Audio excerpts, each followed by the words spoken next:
Welcome to Design Your Destiny, your podcast for tapping into the power of your subconscious mind. In this next few minutes, allow me to show you how to tap into that power so that you can create success with ease, form deeper connections, and have greater presence in your relationships, and most importantly, find peace within yourself.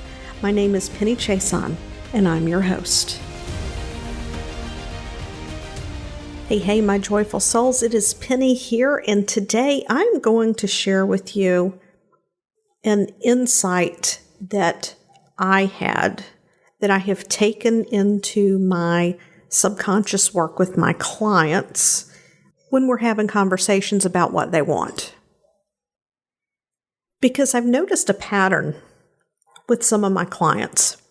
When my clients are in their mid-50s to early 60s, and they come to me with a specific goal around career, a business that they've started, things along those lines, and they're just feeling a lot of resistance to getting things done.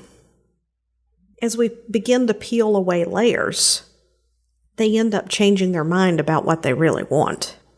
Because what has happened is their current goals, even though they have shifted and they believe they're going in a different direction of their past, their goals are still framed within the context of their old beliefs. Now, I work with a lot of ambitious people, but some people are at a point in their life where they will realize, you know what? I'm ready to enjoy. I'm ready to slow down. I don't want something where I have to hustle. And there have always been a few questions that I've asked. I always ask my clients, where do you want to be? Where do you see this getting you? What are the benefits of achieving this outcome? Because then that helps me to help them. It helps them to get clarity. Like, what is the actual benefit of being able to remove resistance so you can double your income? What do you have to do to make that happen? What does it look like? One of the things I will also ask my clients is, what are your values? You know, if a client is having difficulty getting clarity as to what the outcome really looks like, then I ask them, what are their values? This causes them to actually stop and reflect on what is driving their decision making. Because a lot of times when we're hitting resistance, it's because our values aren't lined up with what we want. And sometimes our values aren't even lined up with our beliefs. So the beliefs still have to be changed. What brought this entire conversation about is that I am in a group coaching program right now with Joe DiMaria of Teach to Scale. And he's very bright. The very first exercise that he had us do is something called vision casting. And he told us where it originated, but I don't remember. And with this vision casting, we actually started very contrary to most of your business planning models, your vision models, very contrary to the 12-week, 12-month, 3-year, 5-year visions. We started at 25 years.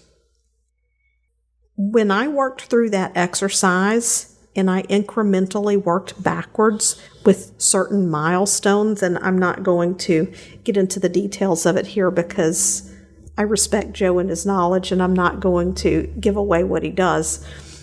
But when I started at 25 years, it instantly made me realize that some of the decisions that I was starting to make in my business, I needed to adapt and adjust. Because depending on where you want to be, you know, you only have so many years. So with this one client who was still having some hesitation, I mentioned this to her in terms of creating alter ego. and what that looks like. And it's really kind of shifted things for her. She realizes, you know what? I don't want to hustle. I probably have 25 good years left. I want to be doing what I want to do. And so it has shifted the outcome. When you go into any kind of work on yourself, not just in your business, you can apply this to your family. You can apply it to just the trajectory of your life in general. You know, a lot of times we're like, I don't even know what I want 5 years from now. How am I going to figure out what I want 25 years from now? Well, 25 years from now, you know if you want to be working 100 hours a week or if you want to be working 100 hours a year, right? We know to some degree what we would like our life to look like, even if we don't know exactly how we get there or the details. But we can have an idea if we want our life to be easy, if we want to travel, if we want it to be hard. I mean, do you really, at the age of 30, when you're just starting to have kids and a family, do you want to start a business where it's going to take that grit to get it started? Because you know what? The whole idea of a 4-hour work week is great. And I'm all about that 4-hour work week, but it takes more than 4 hours of being in your business to get that 4-hour work week. That's the part they never tell you. So, with that being said, if you're 30, do you really want to change your mindset to commit to working 50, 60, 80 hours a week, hustling, hiring team, trying to create a business with as little debt as possible? Do you want to do that while you have kids? So maybe as we work through the process, you realize that that particular work style is not with your values. Now, if it's a short-term thing, we all do things like that in the short term. For people who are online marketers, when they're going into launches, they're putting in a lot of hours leading up to those launches. There are times when we have to do what we have to do, but you don't want to be doing it week in and week out. No vacations, no time with kids, having to pay someone to watch your kids while you do all of this. Maybe, and this is an extreme case, but it has happened, maybe when you really look at your future vision and where you want to be, you realize that your partner is on a very different trajectory. So it's time to start working on that relationship to see, hey, how are we going to make this work? How is it going to work out? You might, for example, want to reach a point where you're living a lifestyle where you travel, you go to different places, and your partner is someone who is not interested in that travel at all. They want to stay at home. Well, who do you need to be, and what does it need to look like for you to be able to show up as a person in a relationship so that they can connect with you on a level that there is a way to make that work for both of you. And depending on who your partner is, maybe their values are such that that's not acceptable to them. So then at that point, you have to decide what you're available for. I mean, that's an extreme example, but once in a very rare while, it really comes down to values. Once the old beliefs have been shed, it comes down to values. And that comes back to awareness. In the very first episode of this podcast, I spoke of awareness and how shocked I was. I always thought I was a systems person. And it's interesting because I've connected with a lot of other healthcare people who have gone into the entrepreneur space. We all thought we were systems people because we went to college, we trained, you get locked into protocols and pathways and checklists because that's where safety is. And healthcare has become very much aligned with what the airline industry does to create a safe healthcare environment.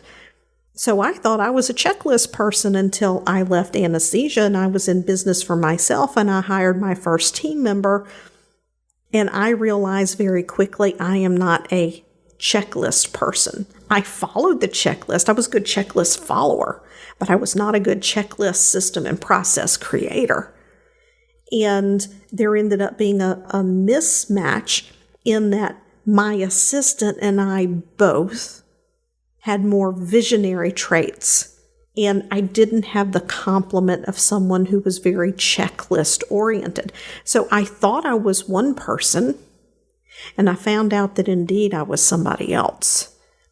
And sometimes that's what happens, is that you get into this process, and when you become who you authentically are, it's very different from who you had locked yourself into believing you are.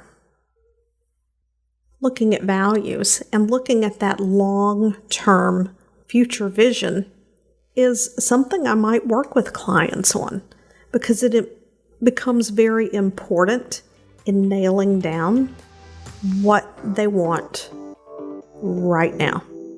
Thanks for tuning in today.